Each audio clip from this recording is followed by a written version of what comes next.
আমি শুধু পারি কৃতজ্ঞ থাকতে। আমি মেনে নিই আমি কারো ভালোর জন্য কিছু করতে পারিনি কখনো। আমার জন্য অবশ্য অনেকেই করেছে। তর্কে আজকাল আগে ভাগে হেরে যাই, যাতে আমাকে না চাওয়া মানুষগুলোর পাশে অন্তত বসে থাকার সুযোগ পাই। দ্বিধা আর শঙ্কা নিয়ে প্রত্যেকটা মুহূর্ত আমি সুন্দর এবং স্বাভাবিক এক মৃত্যুর চিন্তা করি। আত্মহনন আমাকে দিয়ে হবে না, আমি ভয় পাই।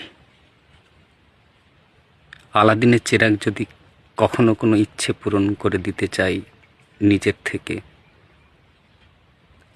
আমি শুধু চাইব মৃত্যুর আগে একটা দুশ্চিন্তা মুক্ত দিন,